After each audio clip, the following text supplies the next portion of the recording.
Hello, second grade students and parents. Welcome to your second grade year. I'm so excited to have you and to see you and to meet you if you're a new face. We're so excited to welcome you to our Concordia family. This is a quick orientation video for me to kind of go over what you will later receive in our orientation booklet on the first day of school. Parents, that'll be for you to kind of go through and familiarize yourself with the way that things go in second grade at Concordia. Now, this video is not for COVID guidelines and things like that. You will go over that with Mr. Berenger in much greater detail than what I can give you at the school-wide orientation in a couple of weeks. So to start off, my name is Miss Dyer. I am the second grade teacher. I have been a teacher for 5 years, and I've been in second grade at Concordia for 4 years. So I love second grade. I'm passionate about second grade, and I'm so excited to spend another wonderful second grade year with your kids.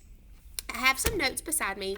I'm going to try not to jump around too much and go through my notes kind of one by one and hit some key points that you will later, like I said, see in that orientation booklet. So if you will just listen, take it all in, and let me know of any questions you may have in later on. So expectations, as far as that goes, there will be rules for your kids to follow. There will be increased responsibility from what they had in first grade, and we up that a notch as we go along through the school year. My job is to prepare your child for third grade, where really they get out of the early childhood age and they jump back more into the elementary school age. So it's really important as responsibility increases in third grade that I prepare them for that. So those rules and responsibilities will help them do just that. I want them to listen and take their time in all that they do. We really want to make sure there's no speed racing or anything like that when they're completing their assignments and turning them in. We want to make sure that your child's taking their time and working to their ability. So your child's ability is going to be different than another child's ability, and vice versa. All around, every child has different strengths, different weaknesses, and we really want to play to those strengths for each child. So it's my job to help them strive to excel exactly where they are and in their own ability. So that's something I really place some importance on in the second grade. So now that we've talked about that, getting into just kind of how we do things in second grade. Along with the rules, I want to touch on my behavior management system is a clip chart. So if you have not used a clip chart before, your child will start on green. That's the middle of the chart. That means they are good to go. They're ready to have a great day. Anytime your child does something great, wonderful, for positive reinforcement, they may clip up, and it can go up a few notches. Anything green or above is great, wonderful. If on the contrary, if something negative were to happen, your child would clip down. So it would go down to yellow, then orange, then red. So the reason I love a clip chart is if your child clips down early in the day, they don't have to stay there. So if your child clips to yellow, that means they walk a few minutes at recess as they're time to think about it and think about the choices that they made. They don't have to stay there. If they clip back up before recess, they don't have to do that. And again, there's an orange and a red consequence as well. Orange consequence would be silent lunch, and red consequence would be go to the principal. So I don't anticipate any of that. That's very, very rarely ever happened, but it is there, and it is something I talk to the kids a lot about on the first few days of school as we're establishing some routines and procedures. That clip chart is very valuable. I also send home a behavior report every afternoon. Your child is responsible for coloring in their behavior report. You will also see a copy of that. The behavior report is kind of their way of having to be responsible for their own behavior. They know you're going to see it. So if they come home colored green, blue, purple, pink, those are great colors. That means they had a wonderful day. And really, green is wonderful, pink is wonderful. It doesn't matter so much which color they come home with on that end of the spectrum. Now, if they come home with yellow, orange, especially red, that's probably something you're going to want to talk to them about. So again, it's on different levels. You'll get that behavior report every afternoon, and it's been really successful for me in the last few years, so I think that you will appreciate it, and you can know what your child landed on every day, and it's also a good incentive for the kids. They know they're bringing home that report every day, so they know that their behavior matters, and they also know if I clip down, I don't have to stay down. I can have a better day. Just because I had a bad morning doesn't mean I have to have a bad day, that kind of thing.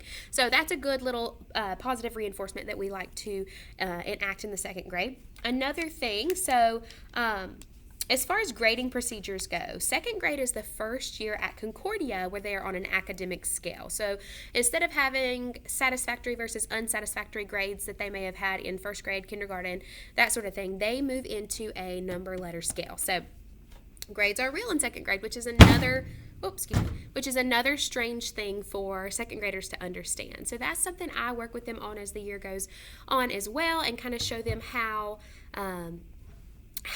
their grades matter, how it all comes together. So just so that you're aware, letter and number grades, second grade is that year that we transition.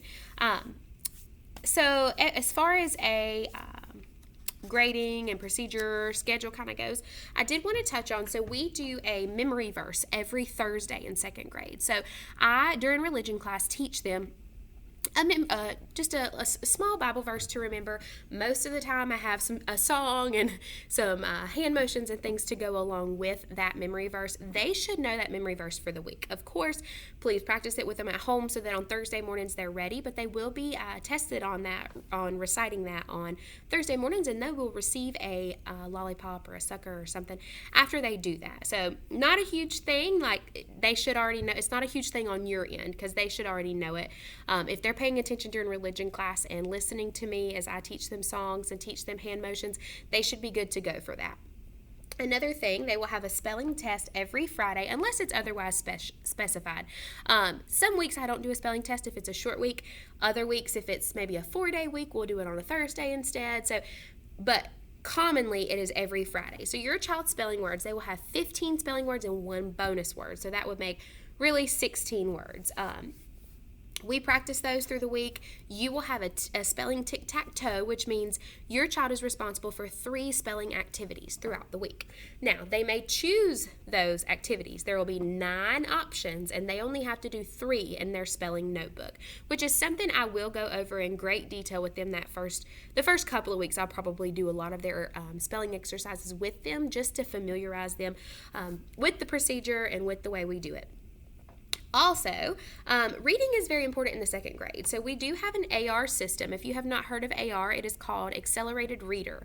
So your child will read a leveled book based on a level that they receive from a STAR test. Now, STAR is a program that kind of comes along with AR that we use to gauge where your child is, what their reading level is, and their comprehension rate, things like that, all play, their vocabulary skills, it all plays a part into what level they are in AR. And their level is what they will read books on. So most of the time in second grade, kids start out in picture books, end up in chapter books. Several are somewhere in between. There is no right or wrong, but we do want your child to make progress in AR. AR has been a very successful program for my second graders in the past, and I'm sure it'll be great this year as well. So their goal is based on, they have an AR goal that will be based on that STAR level they receive. So their goal might be 6 points for the first 9 weeks or 4 points for the first 9 weeks. And by points, I mean each book is worth a point value. So they read a book and then they come to school and say, Miss Dyer, I'm ready to take an AR test is what it's called. And I will set them up and show them how to take that AR test. So when they log on, it's really a comprehension test. Picture books are typically 5 questions and chapter books are typically 10 questions. Now, I think in first grade, they got their AR test read to them by somebody, and that we don't do that in second grade. So that is a new thing. Now, if they don't know what a word says, they can call us over and we'll help them out. But it is a fairly independent exercise for us in second grade, and my second graders typically do really well with that. They will take that test and they will receive an 80, 90, 100%, whatever comprehension percentage they answered correctly, they will receive that and get points based on the number of correct responses they made. So, for example, if your child read a picture book, it'll probably be worth 5 questions. If they get all of those questions right and make a 100%, they will get half a point, so 0.5 points. If your child missed one of those 5 questions, they would get an 80% for their comprehension rate and receive 0.4 points. If your child reads a chapter book, a lot of times, most of the time, chapter books for second graders are 1 to 2 points. Most of them do not go above 2 points. But those chapter books could be worth, like I said, 1 or 2 points, and they are 10 questions. So, of course, get them all right, that's 100, miss 1, that's a 90, miss 2, that's an 80, etc. So, those points all are accumulated, and at the end of the 9, they'll have a goal, like I said, 4 points, 5 points, 6 points, something based on their level. And I can't give you that until I kind of evaluate where they are and look over their STAR reports, and I'll notify you of what your child's goal is. But we have a reward system at Concordia called the AR store. So they will get to go to the AR store and spend their points. It's like a store. They can buy fun little things, highlighters, erasers, toys, cars, little finger puppets, all kinds of things with those points that they received. And that's always, my kids are always wondering when the next AR store is. It's a very exciting thing for them. So going along with that, because we are so involved in the AR program, they are required to read at least 10 minutes a night. Now, on the weekend once, but Monday through Thursday, 10 minutes every night. 10 to 15 if you want to go over, that's great, but a minimum of 10. I encourage that to be oral reading practice. I think it's great when a child can read out loud to their parent, because then you can really pick up on any words they might skip over. What if they skip a page? Any cues they might miss, or things like that. Anything they may mispronounce or not understand. If you listen to them read it out loud, even if you're not sitting right beside them, a lot of times if you hear them orally read, you can really tell where they may need a little extra reinforcement or a little extra help. So please encourage your child to look and read very carefully, which again goes along with that reading out loud. They don't have to all the time, but I just think it's a really good thing to touch base with your child and do that at least every so often. Expressive reading is a big thing we practice in the second grade, and the excitement. And if a character is sad, we want to read with sadness, and if a character is angry, we want to read with anger, and so forth. So you can also hear your child's reading expression when they read orally to you. So with all that said, homework, I get that question a lot. Homework in second grade is reading every night. They will have a red folder, is what we call it, the reading every day folder, that they may bring their book home in, and they will get their reading log that you will sign off on each night, and that is a grade. But another thing in second grade, they choose their own books. Anything on their level, they can choose it, and I'll teach them and show them how to find those books and how to make sure they're on their level and things like that. But they will read, and they will also have weekly spelling. Now, when I say weekly spelling, it goes home on Friday after our test, and it's not due until the following Friday. So 3 activities from Friday afternoon until the following Friday morning. So you have all week to do that. I have kids who like to do that all over the weekend, all on Sunday night, and be done with it. That's fine. But my suggestion would be to spread it out a little bit, just so your child is extra familiar with those words Friday morning before we test on those words in the classroom. To communicate with me, I also send out a second grade newsletter every Friday afternoon. So that second grade newsletter is a physical copy. It will be in your child's take-home folder. Your child's take-home folder goes home every Friday. It is yellow. It will have every activity they did for the week in it. It will be anything they got a grade on that week will be in there for you to review and see. So no grades that they receive should be a shock or a surprise to you, because you will have already seen it on Friday afternoons in their Friday folder.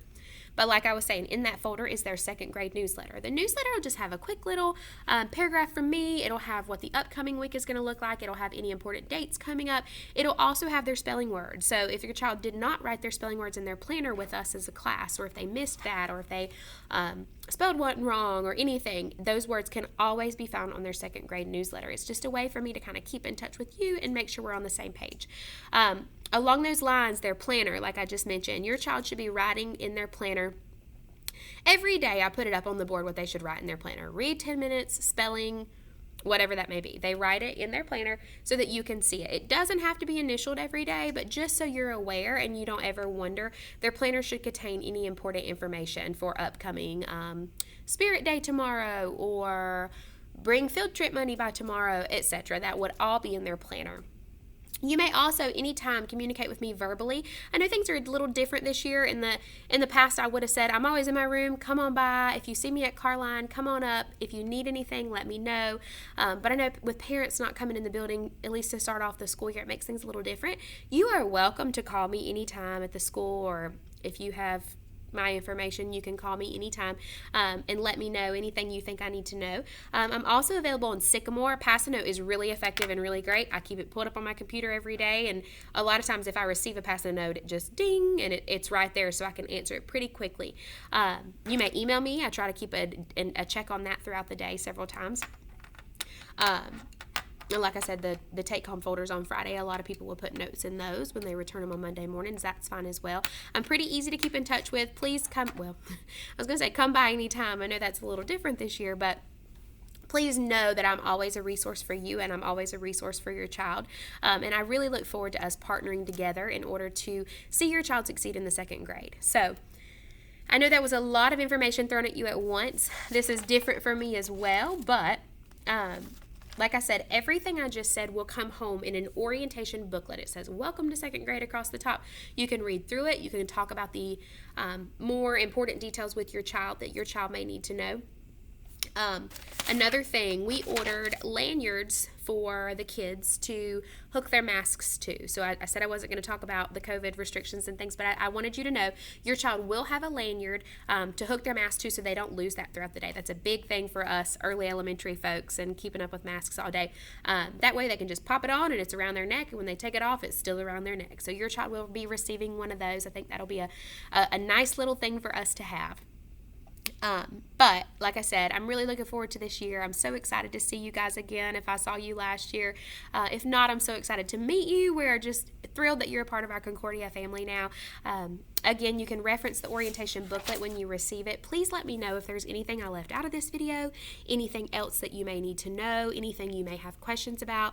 I just laid out all the ways you can get in touch with me. Please do so. Please don't hesitate to ask.